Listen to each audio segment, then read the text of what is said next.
Hey you, can I ask you a very deep question? Are you humble enough?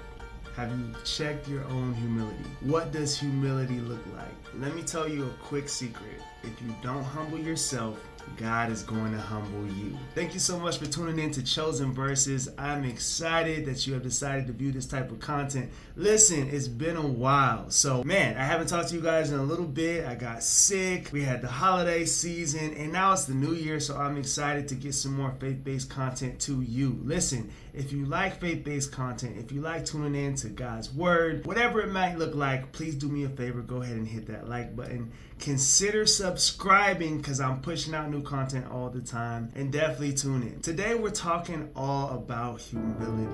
And what does humility really look like? Do we need humility? Like, what if you really got it? Like, if you got it, can you be cocky? Can you be that dude? You know? And in this day and age of hearing so much about I'm him and that guy, and you look at sports, you look at movies, there is a typical sense of confidence, borderline arrogance, right, in today's world. It's just something that we can't do anything about it, right? But I've been asking myself lately, and I wanted to ask you, since you're tuned in with me here at Chosen Verses, what does humility look like from a biblical perspective? And am I following God's word closely enough to make sure that my humility matches Jesus's humility? It's tough, right? Like, when I have these conversations with myself, I talk to myself sometimes. And if you don't talk to yourself, don't judge me. Don't do that. But I talk to myself sometimes. And I have these conversations with myself because there's certain things I know, listen,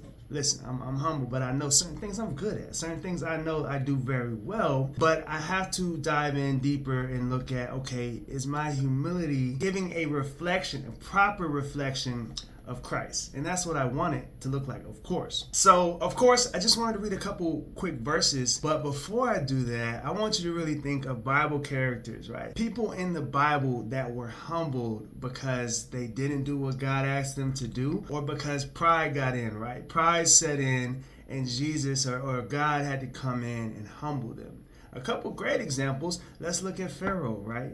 So Pharaoh had already promised to let the people of Israel go. He promised to let them leave Egypt. But we all know the story, and if you don't, no worries, look into it. Pharaoh's pride set in, and you know, his machismo, he had to be that man. And as the story goes, God humbled him greatly. His kingdom was hit by plagues. He lost his eldest son. So that's a great example. A good one that I think nobody really talks about when it comes to humility is the story of Miriam. Yeah, Miriam was actually Moses' sister, and she kind of got jealous. She got prideful. She got jealous of Moses' leadership and all the good works that he was doing, to the point that she actually challenged Moses' authority. And God struck Miriam with leprosy because she challenged Moses' authority, someone that God had put into authority. My very favorite one of my favorite characters in the entire Bible is absolutely Paul. Paul, who used to be named Saul. If you know the story of Paul, Paul used to be just like the Pharisees. He used to be a guy that persecuted the Jews. Literally, anybody who believed in Jesus was a Christian, because back in that time, Christian was actually a curse word. Yeah, it was actually a curse word. Look it up. People who were called Christians, they were called this in a mocking mannerism, and Paul was humble when he had that moment, that come to Jesus moment, where the scales were put onto his eyes. He went from persecuting and doing everything possible to kill Christians to becoming one of the biggest Christians, one of the biggest advocates. So what does the Bible really say about humility? Why do we even need humility? So a good verse that I definitely got to read with you is Matthew 23:12. For those who exalt themselves will be humbled, and those who humble themselves will be exalted. Wow. It's telling us that need for humbling ourselves, because those who exalt themselves are going to be humbled. And being humbled by God ain't no joke. Look up the story of Jonah and how he got humbled. God told him to do something. He didn't want to do it, and he got humbled by being swallowed up by a whale.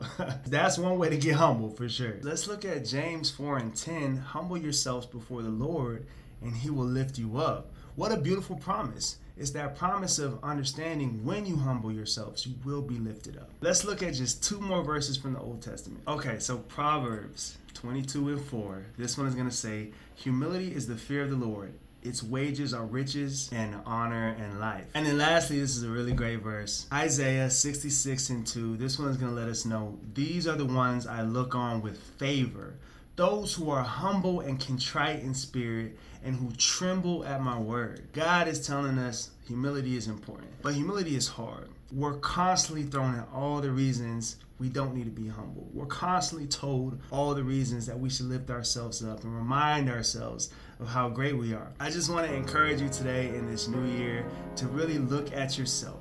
Look at your own heart, look at your own actions, and look at what your humility looks like. It's one of those things where sometimes you don't want to be humble. Sometimes you don't realize that it's not that you're not being humble. It's that pride, jealousy, other things have crept in and are overshadowing your humility. It's one of the most difficult things in the world to be able to check yourself. Look at yourself and say, wow, is that God speaking or is it me? Is it my flesh? Is it the worst parts of me that are taking over? An even better question is, what I'm fighting for resemble God in the kingdom of heaven?